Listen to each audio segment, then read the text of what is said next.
আগের ভিডিওতে আপনাদেরকে দেখিয়েছিলাম আমরা কালিম্পং থেকে দূরপিন মনেস্ট্রির দিকে বেড়াতে গেছিলাম। দূরপিন মনেস্ট্রি দেখার পর আমরা ওখান থেকে সোজা চলে গেলাম ডেলো পার্কের দিকে। ডেলো পার্ক দূরপিন মনেস্ট্রি থেকে প্রায় 14 কিলোমিটারের দূরত্বে। আর এই ডেলো পার্ক হচ্ছে কালিম্পংয়ের সব থেকে হাইয়েস্ট পিক, আর ওখান থেকে নিচের ভ্যালির ভিউটা খুব সুন্দর দেখা যায়।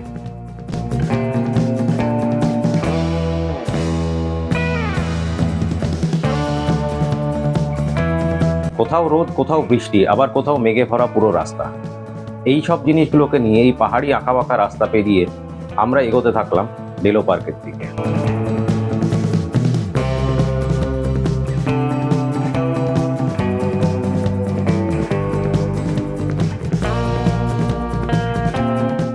আমরা এখন ডেলোতে এলাম, ডেলো পার্কে।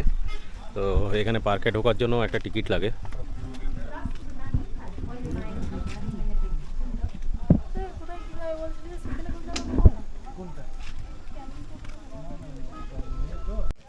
পার্কে এন্ট্রি ফি হচ্ছে 20 টাকা করে পার হেড।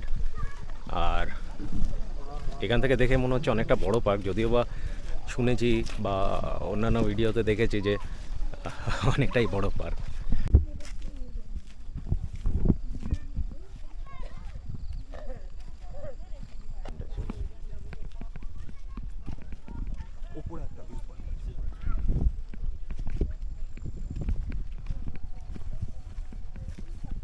এই ওপরে একটা ভিউ পয়েন্ট দেখতে পেলাম, ওখানের দিকে যাচ্ছি, গিয়ে দেখি ওখান থেকে কি দেখা যায়। আর ডেলো আর দূরপিন মনেস্ট্রি দুটো উল্টো উল্টো দিকে, মানে আপনি যদি সেন্টারে থাকেন তাহলে পরে ওখান থেকে পুরো উল্টো আসতে হবে আপনাকে, আবার পুরো মার্কেটে আসতে হবে, মার্কেট থেকে আবার এই দিকটাতে আসতে হবে। এই যেখানে উপরে উঠতে গেছিলাম ওখানে এমনি একটা বসার জায়গা আছে, কোনো ভিউ পয়েন্ট নেই, তা আবার ঘুরে আসছি নিচের দিকে। ওই সামনে একটা ভিউ পয়েন্ট দেখতে পাচ্ছি, মনে হয় ওখান থেকে কিছু হয়তো দেখা যেতে পারে।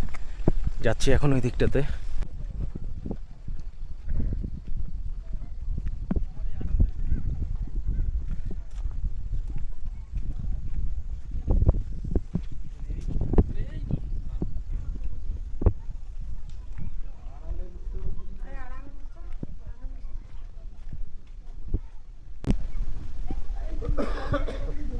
এইখান থেকে নিচে একটা ভ্যালি দেখা যাচ্ছে, কিন্তু গাছপালার জন্য খুব একটা বেশি দেখা যাচ্ছে না।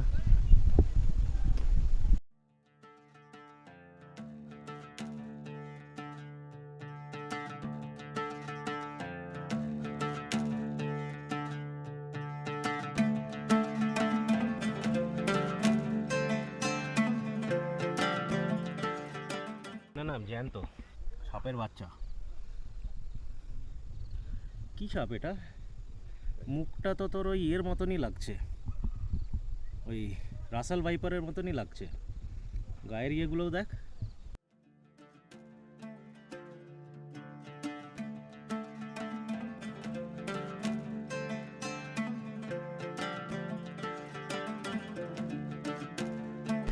এটা হচ্ছে ডেলো ট্যুরিস্ট লজ।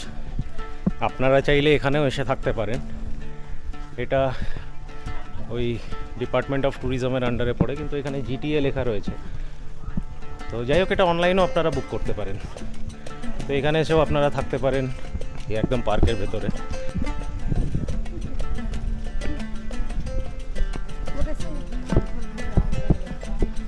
এটা একটা মানে ফুড স্টল, মানে আগে ইয়ে হতো হয়তো, বা এখনো হয়তো অক্সিজেন একটাই। এরকম ঘোড়ার উপরেও চড়ে আপনারা ঘুরতে পারেন।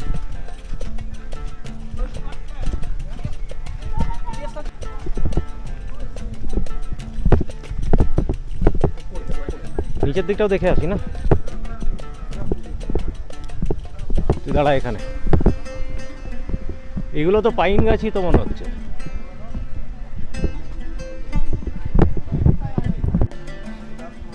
এইদিকেও একটা পাইন জঙ্গলের মধ্যে রয়েছে, মানে এখানেও আবার সব মেঘের মধ্যে ঢুকে গেছি আবার, মানে আবার এইদিকে মেঘ চলে এসেছে, বৃষ্টিও চলে আসতে পারে।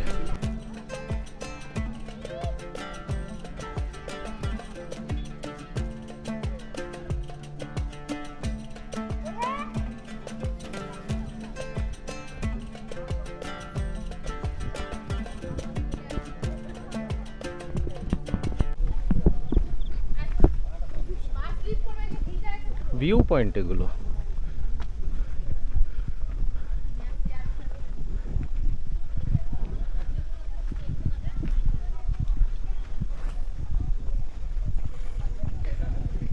এইগুলো বেশ কটা ভিউ পয়েন্ট রয়েছে, কিন্তু এদিকে আবার সেই পুরোটা মেঘে ঢেকে যাওয়াতে আর কিছুই দেখা যাচ্ছে না, পুরো সাদা সাদা সাদা সাদা।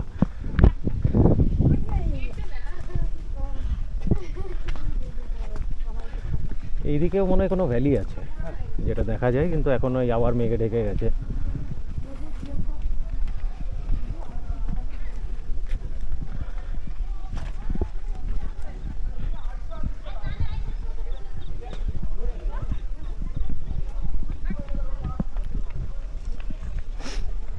ওই একদিক থেকে উঠে একদিক থেকে নেমে যেতে হবে। এই পার্কে মোটামুটি এইগুলোই দেখা আছে, মানে ঘুরে ফিরে বেড়াবেন, কিছু কিছু জায়গাতে কিছু ভিউ পয়েন্টস রয়েছে, আর সেই ভিউ পয়েন্টস থেকে নিচের ভ্যালিগুলো দেখা যায়। আর যদি এই কুয়াশা ফুয়াশা যদি না থাকে তাহলে নিচের ভ্যালিগুলো আপনারা দেখতে পাবেন। যেমন এখন কিছুই দেখতে পেলাম না, পুরো কুয়াশাতে ঢেকে রয়েছে, মেঘে ঢেকে রয়েছে।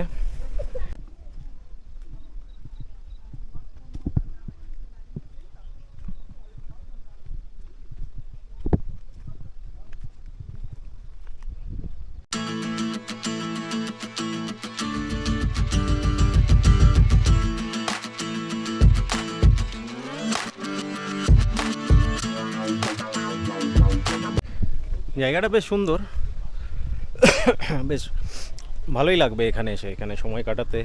আর এখান থেকে চারিপাশ থেকে যা ভিউ আছে, মানে মোটামুটি এই পার্কের আশেপাশের থেকে মানে বেশ কয়েকটা ভিউ পয়েন্টও রয়েছে, প্লাস এই যে আমি হাঁটছি যে রাস্তা দিয়ে, এরও ডান দিকে পুরোটাই ভ্যালি দেখা যায়। কিন্তু এই মুহূর্তে তো পুরোটাই মেঘে ভরে আছে, তাই কিছু দেখা যাচ্ছে না। কিন্তু এটা যদি পরিষ্কার হয় তাহলে পরে নিচে অনেকটা ভ্যালি দেখা যায়।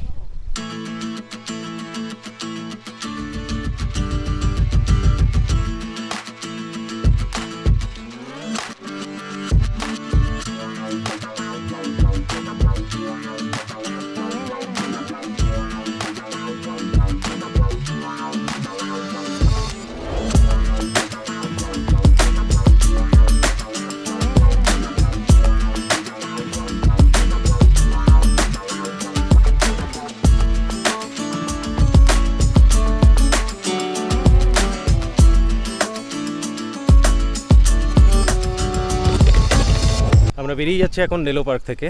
এবার দেখি কোন দিকে যাই, তার আগে এক জায়গায় বসে লাঞ্চটা করে নেব, কারণ এখন মোটামুটি 3টে বেজে গেছে, খিদেও পেয়ে গেছে। লাঞ্চটা করি আগে, দেখি। এই পার্কের থেকে বেরিয়েই এখানে ডান দিকে বেশ কটা রেস্টুরেন্ট আছে, তো আপনারা এখান থেকেও খেতে পারেন, বা আরও সামনে গিয়ে আরও রেস্টুরেন্ট আছে। তো আমরা এখানেই বসলাম। আমরা আজকে ওই থুকপা খাবো, যেটা এই পাহাড়ের দিকে এসে পাওয়া যায়, ভুটানি কুইজিন অ্যাকচুয়ালি, যেটা খেতে আমার বেশ ভালোই লাগে। তো যখন দেখলাম যে অপশান আছে আজকে, অনেক দিন বাদেই থুপকাটা খাবো। এই হচ্ছে আজকের লাঞ্চ, থুপকা, চিকেন থুপকা। আজ বহু বছর বাদে খাবো।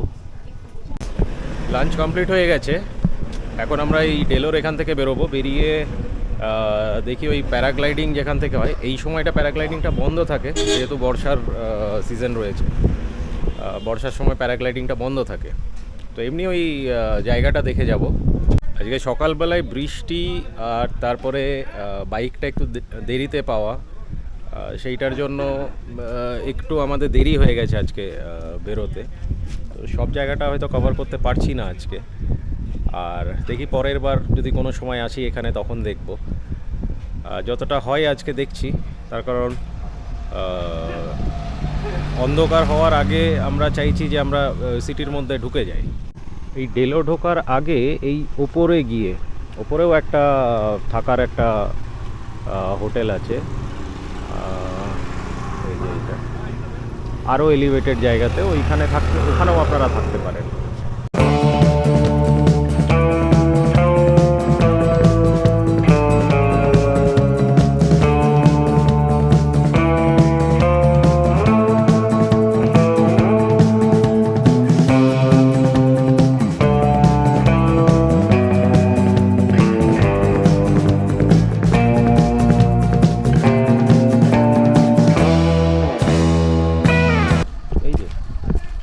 ধার দিয়ে যেতে হবে হেঁটে হেঁটে।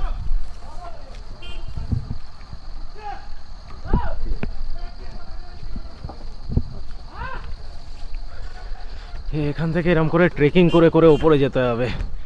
দেখি ওপরে পৌঁছাই।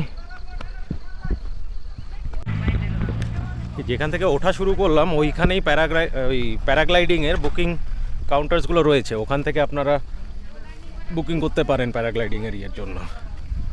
আর ওই যে দেখুন ভ্যালি দেখা যাচ্ছে কত সুন্দর।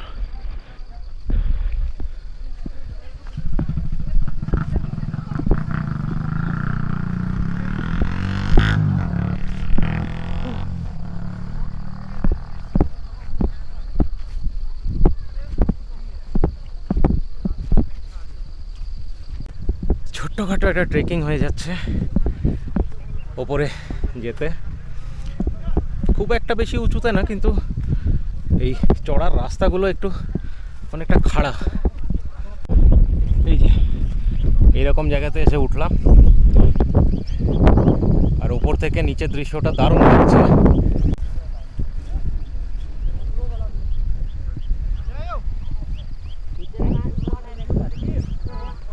বেশ দারুণ লাগছে জায়গাটা, তাই না?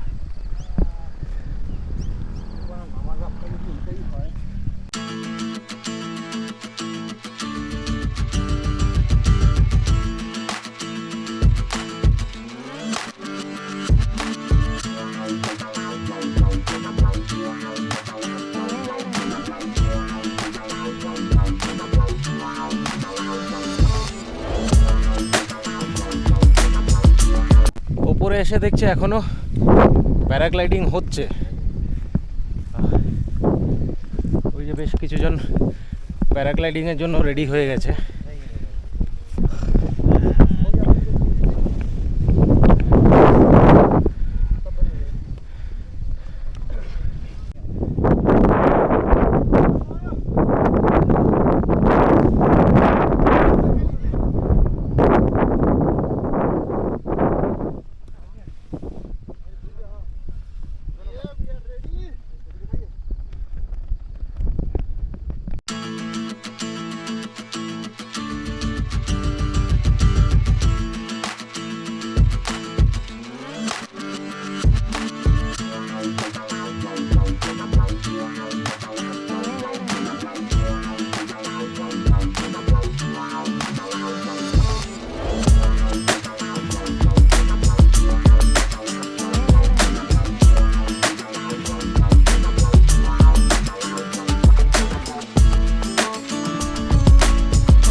তিনটে প্যারাগ্লাইডিংয়ের টেক অফ দেখলাম আর একটা ল্যান্ডিং দেখলাম। হাওয়া বেশ বীভৎস চলছে, তো এটা হচ্ছে টেক অফ পয়েন্ট। আর যদি হাইট ভালো পাই তাহলে পরে ল্যান্ডিংটাও এখানেই হয়ে যায়, আর না হলে পরে নিচের দিকে ওদের একটা ল্যান্ডিং পয়েন্ট রয়েছে, ওখানে গিয়ে ল্যান্ডিংটা হয়।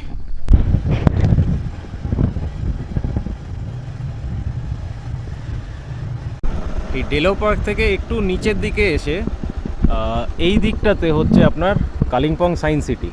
তো আপনারা এই সায়েন্স সিটিতে গিয়েও ঘুরে আসতে পারেন।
ডেলো থেকে ফেরার পথে এই বুদ্ধের এই জায়গাটাতেও আপনারা আসতে পারেন।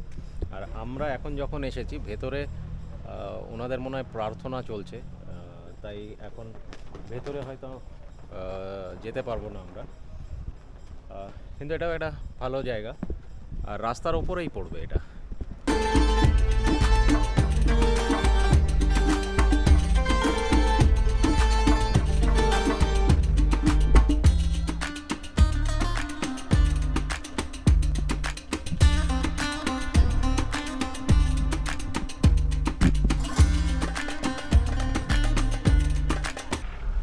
এবার আবার একটা চায়ের ব্রেক আর কি, একটা চায়ের ব্রেক নেব আমরা।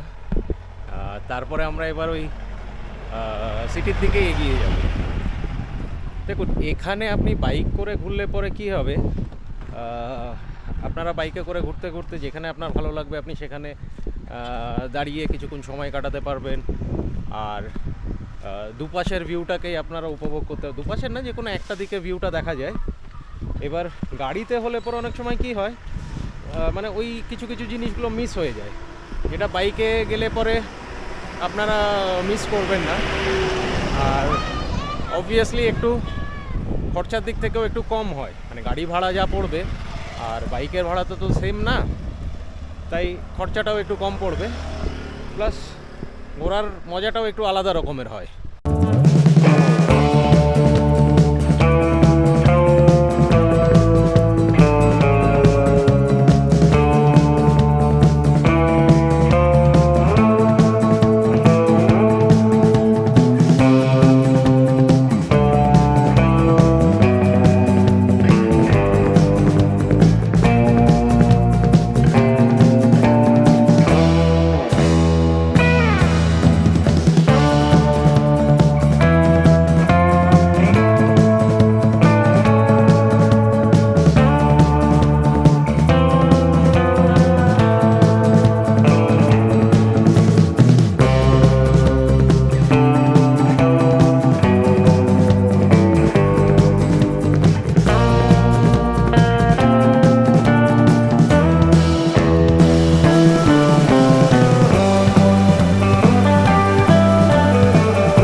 বিকেলবেলা থেকে এখানে বীভৎস জোর বৃষ্টি হচ্ছে, মানে এখনও হচ্ছে বৃষ্টিটা। আর মানে ফ্রেশ হয়ে বেরোলাম, ভাবলাম একটু বাইরের দিকে যাব, এখনও বেরিয়ে দেখছি বৃষ্টি হচ্ছে। তাও দেখি বাইরে কোন দিকে যাওয়া যায়। তো যখন এসেছি আর কালকে তো চলেই যাব, আর একবার দেখি। মোটামুটি দোকানপাট এখানে বন্ধই হয়ে গেছে অলমোস্ট। এই বিকেল থেকে মোটামুটি 5:30 থেকে প্রায় 8:30 পৌনে 9টা অবধি মুষলধার বৃষ্টি হয়েছে এখানে। তো ফলে বিকেলবেলাতে আর সেরকমভাবে কোথাও আজকে আর বেরোতে পারলাম না। আজকেও ভেবেছিলাম বিকেলবেলাতেই মার্কেটে ঘুরবো, কোথাও বসে একটু চা কফি একটু খাবো বা ইয়ে করবো। তখন এখানে ক্যাফে সর্ট অফ জিনিসগুলো প্রচুর আছে আর তাদের অ্যাম্বিয়েন্সগুলোও খুব ভালো, কিন্তু এত বৃষ্টি হচ্ছিল এখানে যে বেরোনা পসিবল ছিল না। বিকেলবেলাতে একবার ট্রাই নিয়েছিলাম বেরোনার, মানে বিকেল না ঠিক ওই তখন কটা বাজে, প্রায় 7:30 পৌনে 8টার দিকে মনে হলো একটু বৃষ্টিটা কমেছে। বেরোনোর পরপরই আবারও সেই মুষলধার বৃষ্টি শুরু হয়ে গেছে। ফলে আবারও ওই হোটেলে এসেই বসতে হলো, মানে কিছুক্ষণ বাদে। প্রথমে তো আটকে গেছিলাম, একটা শেডের তলায় দাঁড়িয়েছিলাম, তারপরে হোটেলে ফিরলাম। তো বিকেলটা হোটেলেই থেকে যেতে হলো। কালকে তো সকালবেলা এখান থেকে বেরিয়েই যাব। তো যাই হোক, ভিডিওগুলো যদি আপনাদের ভালো লাগে তো লাইক শেয়ার বা কমেন্ট অবশ্যই করবেন। খারাপ লাগলে পরেও কমেন্ট করবেন, কোথায় ভুল আছে সেগুলোও বুঝতে পারবো। আর যদি প্রথমবার দেখে থাকেন তাহলে পরে সাবস্ক্রাইব করার একটা রিকোয়েস্ট থাকবে আপনাদের কাছে। তো চলুন, ভালো থাকুন, সুস্থ থাকুন।